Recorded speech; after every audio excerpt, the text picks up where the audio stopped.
Peggy 16. Sega.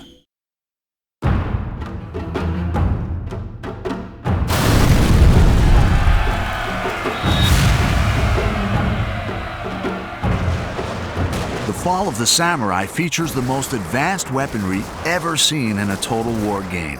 Even things like just straightforward rifle technology have come on enormously. It's more furious, faster reloading, more death. Over 50 new land and sea units change the rules of engagement, giving battles an entirely different feel. Some of the most interesting ones on land are obviously the Gatling gun, but we've also got a lot of new line infantry units and riflemen. And on sea, got lots of ironclad ships and the torpedo boat, which is perhaps a favourite of mine. Launch torpedoes!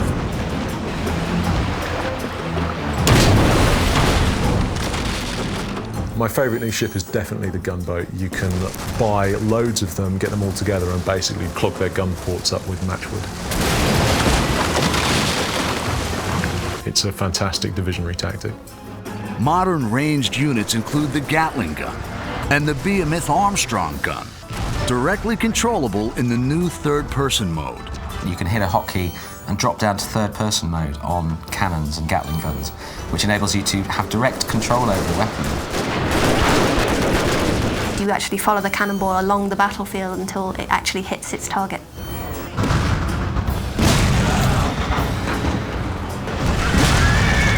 The downside, obviously, is that it means that you're not really paying attention to the rest of the battlefield, so it can be quite dangerously distracting. Mighty steam-powered ironclad warships armed with torpedoes make naval battles much more destructive.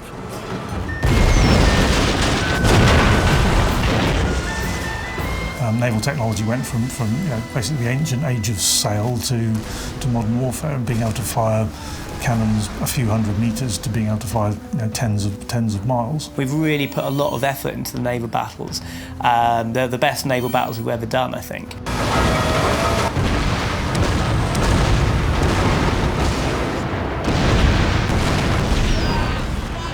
To see torpedoes coming towards you and not knowing what to do, and it puts you in a state of panic. I've had several times where I've been playing where I've just kind of frozen. I'm not knowing what to do. Do I try and put it astern? Do I try and steer around it? And that's a totally new part of gameplay, and I think those are really cool. So the new units, they're not just new stats or new models. They are kind of creating totally new elements to the battles.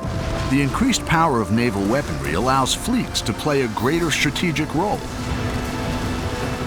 Turn the tide of conflict by directing devastating naval bombardments against enemy fleets and settlements. A nearby navy can reinforce that land battle, and actually you can call in an artillery strike from the navy.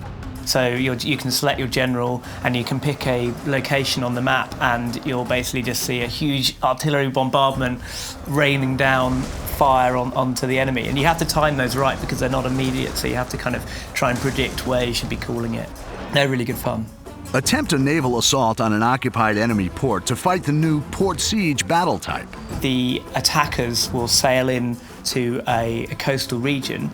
The defenders will actually have artillery mounted on the coast that they can use to bombard the attacking ships, as well as having their own fleet to back up. So there's a whole new battle type.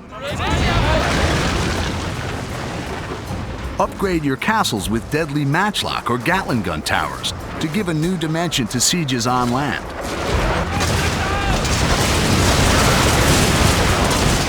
These improvements are all available in the redesigned Avatar Conquest mode, Shogun 2's innovative multiplayer gaming system. So yes, we're bringing in a new Fall of the Samurai avatar, and you'll get a whole 19th century specific skill tree with that. Access to a bunch of new retainers and a bunch of new armor sets as well, so you'll really be able to kind of customize your online persona in line with the sort of 19th century look and feel that the rest of the game will have. Featuring an expanded 19th century conquest map, new retainers and upgrades for your avatar, multiplayer returns to Total War bigger and better than ever.